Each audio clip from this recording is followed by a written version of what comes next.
Alhamdulillah hamdan katsiran thayyiban mubarakan fi kama yuhibbu rabbuna wa yarda.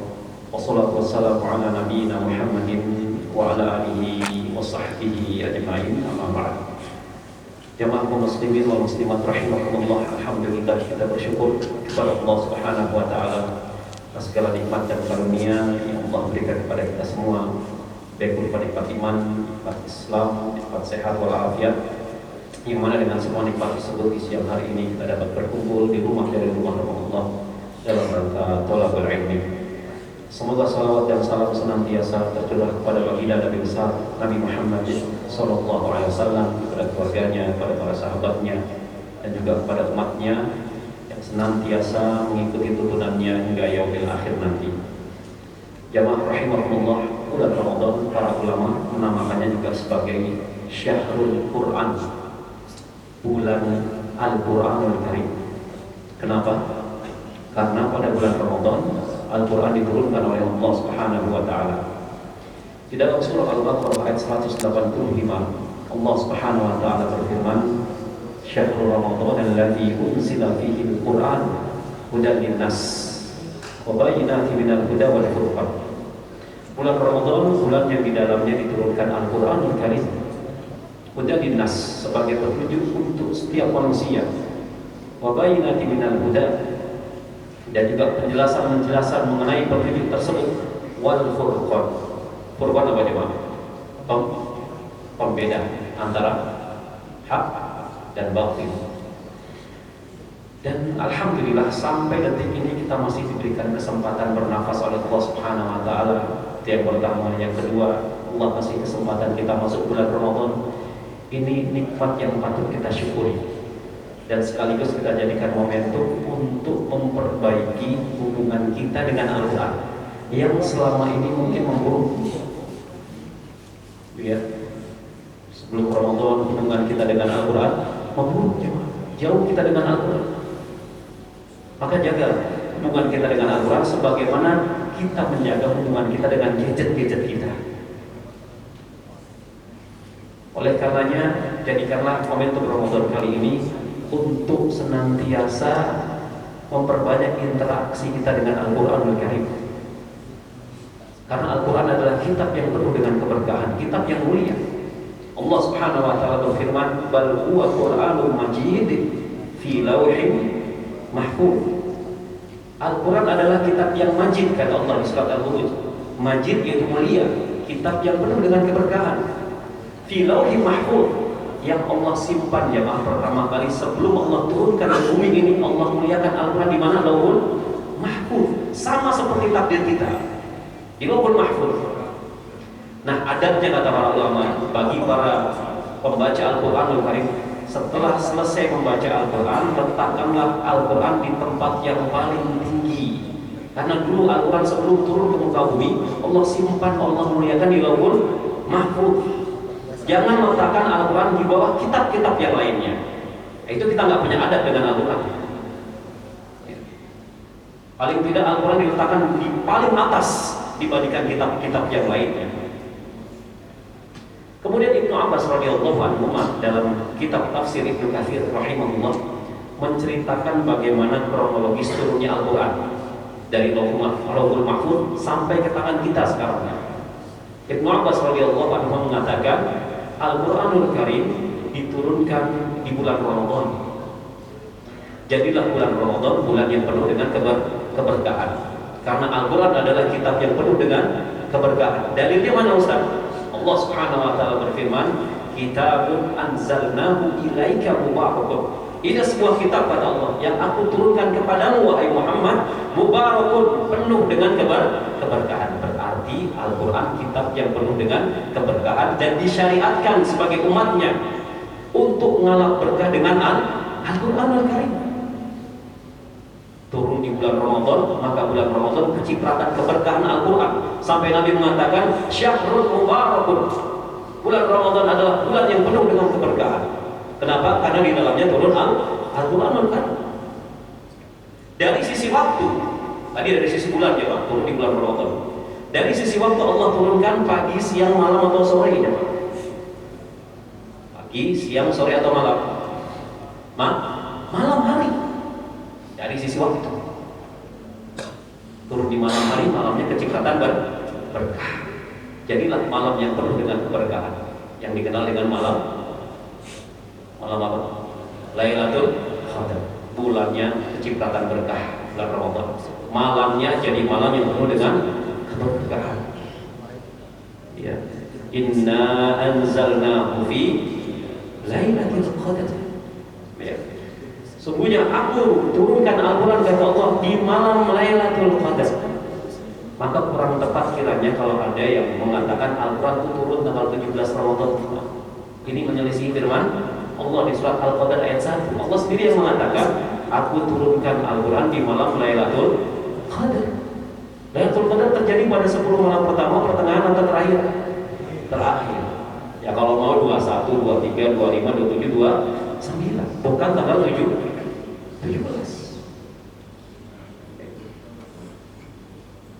Malamnya jadi malam yang penuh dengan keberkahan. Kemudian kata Ibnu Abbas, dari sekian malaikat-malaikat Allah yang sangat banyak, Allah pilih malaikat yang bernama Jibril alaihissalam.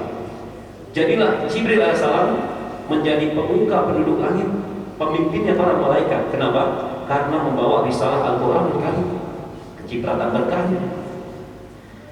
Kemudian turun 30 juz. Sebelum sampai muka bumi, transit dulu Al-Quran 30 juz. Kira-kira transit di mana jemaah? Di mana? Transitnya sebelum sampai ke bumi. Yang benar boleh pulang. Di Baitul Izzah. Baitul Izzah di langit dunia, ditahan dulu sama Allah, transit di sana. Kemudian 13 tahun setelah bertahap turun di kota mana? Kah. 11 tahun di Madinah. Bertahap selama 23 tahun, 2 fase. Diturunkan di Mekah dan juga diturunkan kota Madinah kepada manusia yang mulia yang bernama Muhammad bin Abdullah sallallahu alaihi wasallam. Jadilah Nabi SAW pemukanya para nabi dan rasul, Sayyidul Anbiya wal Mursalin. Kenapa? Karena mengemban risalah Al-Quran yang mulia, kecipratan Tuhan. Pertanyaannya, kenapa mukjizat yang terbesar yang Allah turunkan kepada Nabi SAW adalah Al-Quran? Kenapa jemaah? Karena ketika itu orang-orang Arab Jahiliyah sedang digandrungi oleh yang namanya syair. Siapa yang bisa buat syair paling bagus, dia adalah orang yang paling hebat. Ya, maka Allah bungkam dengan diturunkannya Al-Quranul Karim. Makanya mukjizat secara makna itu artinya melemahkan. Dilemahkan dengan turunnya Al-Quran. Tunduk mereka dengan Al-Quranul Karim. Suatu hari Rasulullah SAW sedang sholat di sisi Ka'bah. Kemudian Abu Jahal, Abu Lahab dan teman-temannya mengintip Nabi SAW di sisi Ka'bah yang lain. Intip, ya, disimak sedang apa di Muhammad. Habis sholat. Ketika itu Nabi membaca surat An-Najm setelah surat Al-Fatihah. Wan najmi idza hawa ma dhalla sahibukum wa ma ghawa wa ma yantiqu 'anil hawa in huwa illa wahyun yuha. Terus sampai akhir ayat ada ayat sajadah cuma di mana disunahkan untuk sujud di tilawah. Begitu Nabi sujud tilawah, apa yang dilakukan Abu Jahal, Abu Lahab dan teman-temannya? Mereka otomatis ikut sujud. Ya. Setelah Nabi berdiri lagi, mereka berdiri, kemudian saling menyalahkan satu sama yang lain. Kalau terjemahan bebasnya, ente kenapa sujud? Ente kenapa sujud? Kenapa? Karena mendengar Al-Quran Karim, akhirnya mereka menuduh Muhammad ini tukang sihir. Allah lemahkan dengan turunnya Al-Quran. Syair-syair mereka tidak ada gunanya. Makanya di dalam Al-Quran ada surat penyair. Surat apa? Surat namanya kalau diterjemahkan para penyair. Namanya surat apa? Asy-Syu'ara. Asy-Syu'ara itu para penyair. Dibungkam dengan Al-Quran. Jadi Allah itu menurunkan mukjizat sesuai dengan genre masa ketika itu. Contoh Nabi Musa alaihissalam. Di zaman Nabi Musa, ketika itu sedang digandrungi apa namanya? Tukang sihir, dan tukang sihirnya bawa tongkat. Oleh karenanya Allah menurunkan mukjizat Nabi Musa berupa tongkat. Ya, dilemahkan, mukjizat dilemahkan. Ya, dilempar jadi ular. kemudian dipukulkan ke laut, terbelah lautnya. Itu makna mukjizat. Untuk siapa umat Islam, maka menjadilah umat Islam umat yang mulia lantaran Al-Quran. Jadi kita ini mulia, kita ini berkah lantaran Al-Quranul Karim diturunkan oleh Allah Subhanahu wa Ta'ala dari Lauhul Mahfuz ke muka bumi. Nah, di bulan Ramadan kita mesti perhatian dengan Al-Quranul Karim, dan ini momentum untuk memperbaiki hubungan kita dengan Al-Quran. Dan kita lihat Nabi SAW berusaha untuk mengkhatamkan Al-Quran di hadapan Jibril alaihissalam. Kalau kita khatamkan sendiri mungkin ya, baca, nyatet, mungkin di tabel, di kertas, di handphone. Kalau Rasulullah SAW enggak, setiap tahunnya khataman Al-Quran berhadapan langsung dengan Jibril talaqi dari Al-Fatihah sampai An-Nas. Khatam setahun sekali di bulan Ramadan. Ya, saling berhadapan duduk dengan malaikat Jibril, masya Allah, yang menyimak malaikat Jibril yang membaca Rasulullah SAW. Ya. Dari Abu Hurairah radhiyallahu anhu, ia mengatakan, karena ya'ridu 'ala Nabi sallallahu alaihi wasallam Al-Quran kulla 'amin marrah. Jibril itu menyimak bacaan Al-Quran Nabi SAW setiap tahun di bulan Ramadan sekali khatam.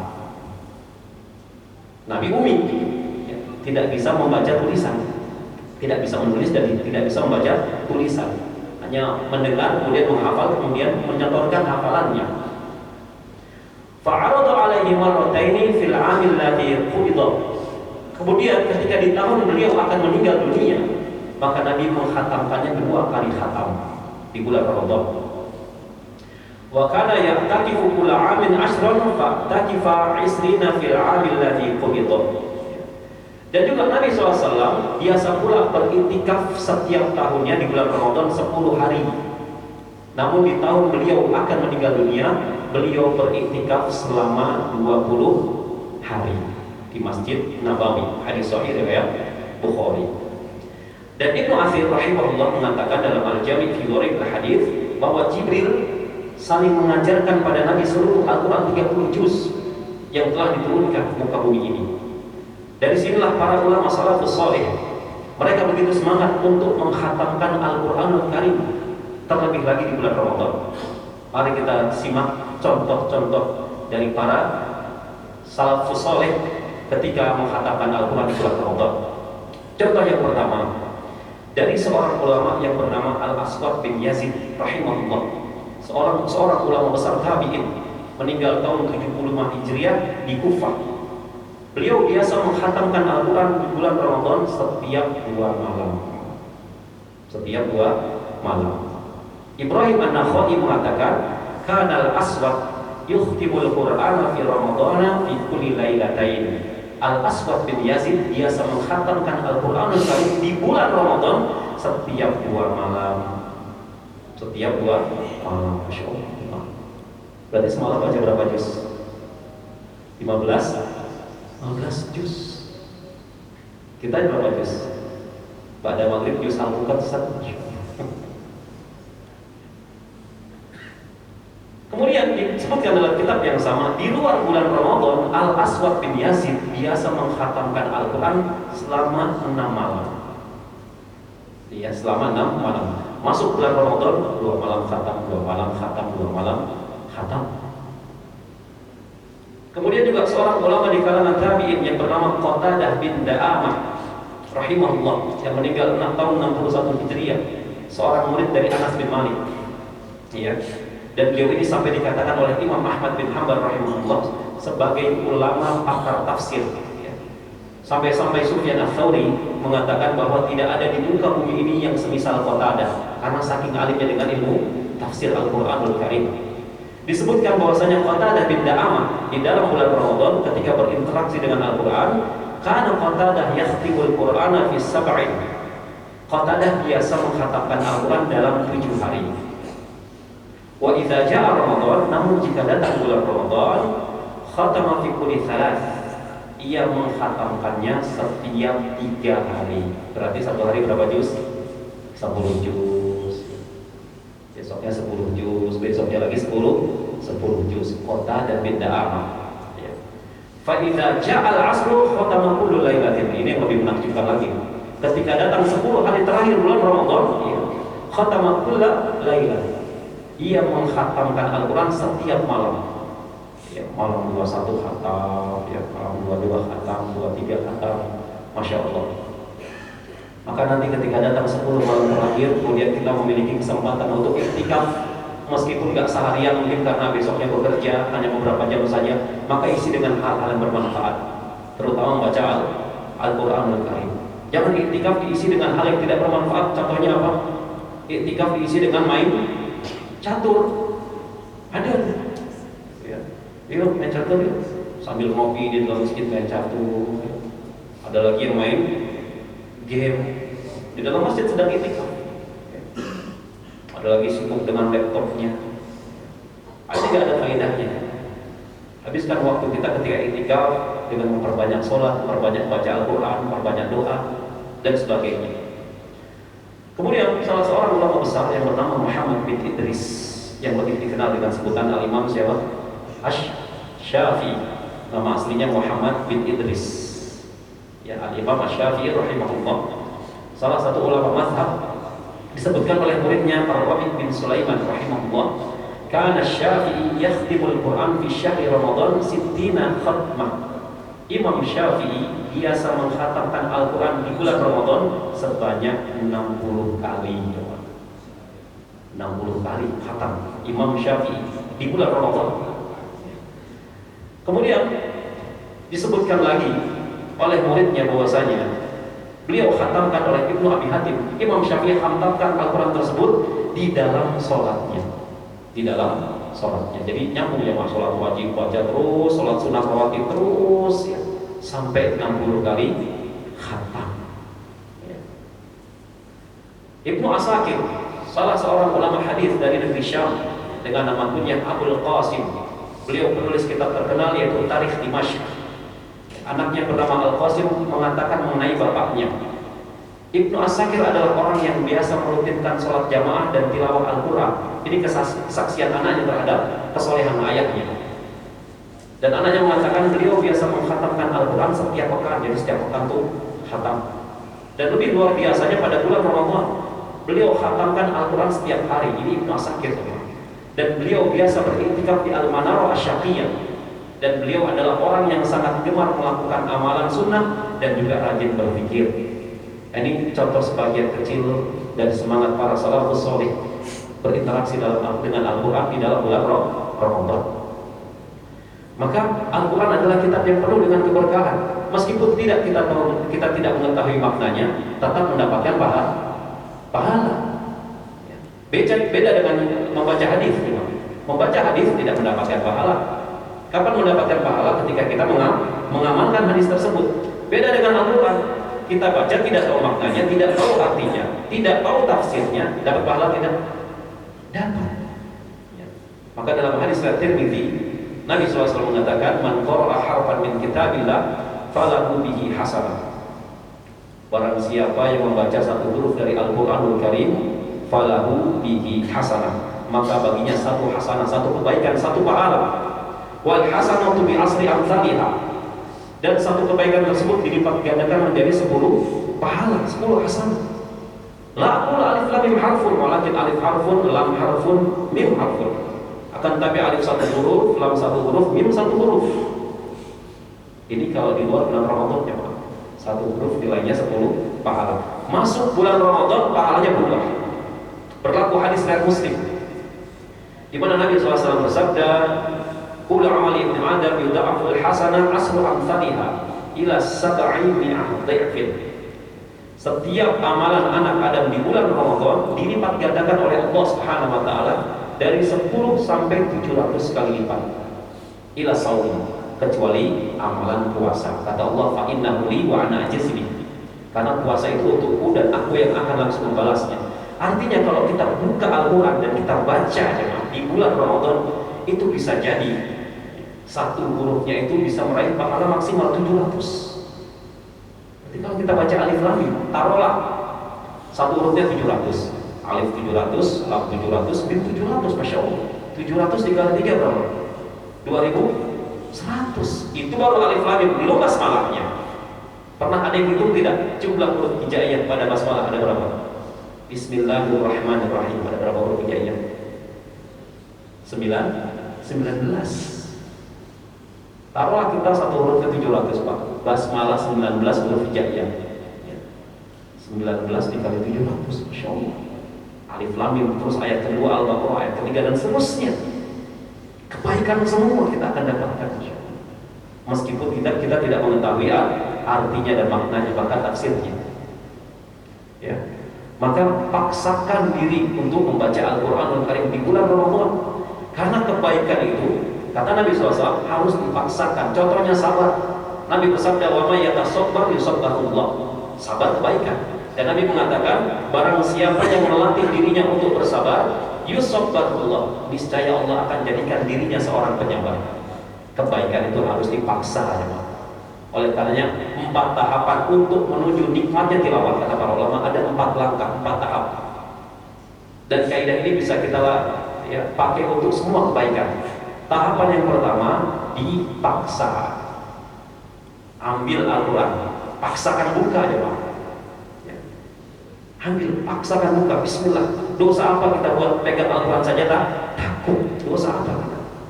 Paksa ambil Al-Quran, bismillah. Udah gak apa-apa, Al-Fatihah di ayat pertama gak jadi masalah. Meskipun hafal, baca apa. Nah, setelah dipaksa, masuk tahap yang kedua. Apa kira-kira? Terbiasa. Kebaikan itu setelah dipaksa menjadi terbiasa. Akhirnya terbiasa kita baca Quran, alhamdulillah. Sehari lewat dari baca Quran langsung gundah gulana. Ya. Ada perasaan tidak enak, ada perasaan sedih. Ini dipaksa, terbiasa. Kemudian masuk level yang ketiga, kira-kira apa ya?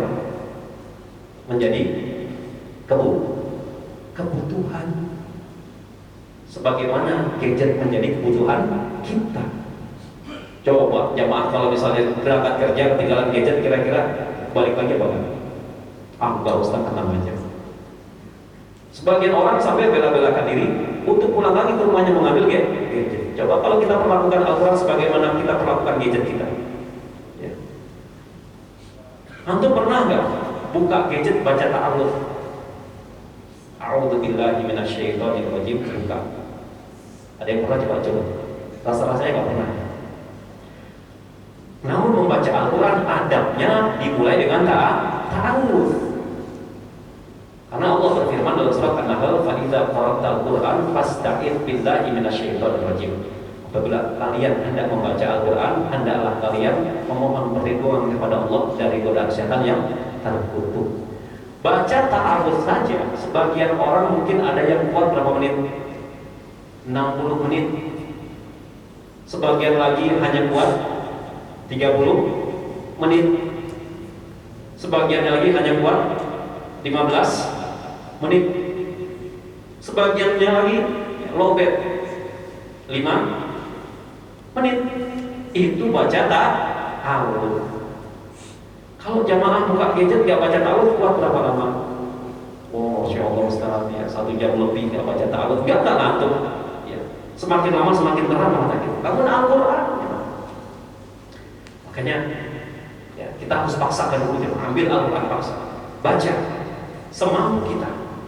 Setelah itu terbiasa, setelah itu menjadi kebutuhan. Nah, puncaknya level yang keempat menjadi candu, kenikmatan.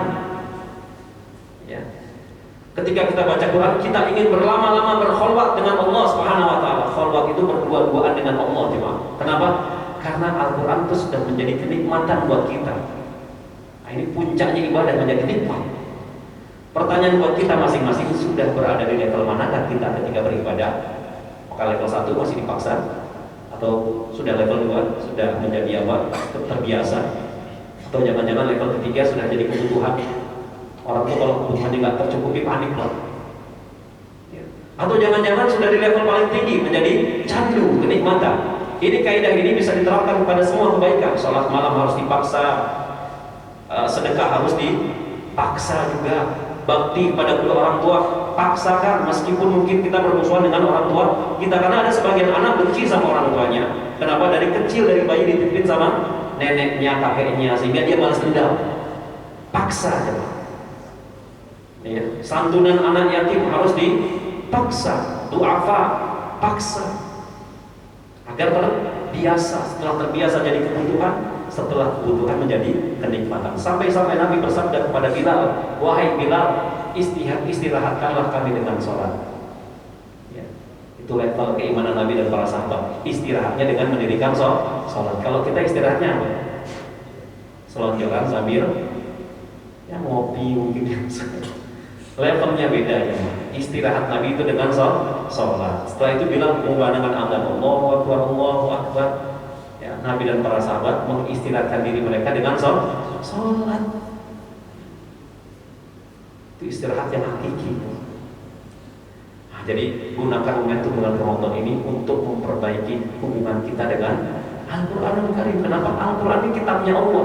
Barang siapa yang menjaga hubungan baik dengan Al-Quran, niscaya Allah akan anggap dia keluarga. Dalam sebuah hadis yang sahih, Nabi SAW bersabda, Inna lillahi ta'ala ahlin. Sesungguhnya Allah itu memiliki dua keluarga dari kalangan manusia. Dua keluarga dari kalangan manusia. Kemudian para sahabat bertanya, Man hum ya Rasulullah? Siapa mereka wahai Rasulullah? Kemudian kata Rasulullah SAW, Hum ahlul Quran wa khasatuh. Masya Allah. Mereka adalah ahlul Quran yang pertama. Yang kedua wa khasatuh, orang-orang khusus. Ya, orang-orang yang terpilih, wali-wali Allah Subhanahu wa taala. Paling tidak kalau kita ingin dianggap keluarganya Allah, jadi salah satu di antara dua. Kalau bisa jadi dua-duanya, alhamdulillah. Kalau enggak ya ahlul Quran atau orang-orang khusus. Ahlul Quran itu siapa Ustaz? Ahlul Quran itu yang senantiasa berinteraksi dengan Al-Quran. Dia membacanya, mentadaburinya, mengamalkannya, menghafalkannya. Kalau bisa juga mendakwahkannya. Setelah berdakwah dia sabar di atas dakwah. Itu Ahlul Quran. Oleh karena itu sekali lagi saya mengajak, jadikanlah bulan Ramadan tahun ini sebagai momentum untuk memperbaiki hubungan kita dengan kitabullah yaitu Al-Quranul Karim. Demikian mungkin yang bisa saya sampaikan, mudah-mudahan bermanfaat. Subhanallahumma wa bihamdika asyhadu an la ilaha illa anta astaghfiruka wa atubu ilaik. Wassalamualaikum warahmatullahi wabarakatuh.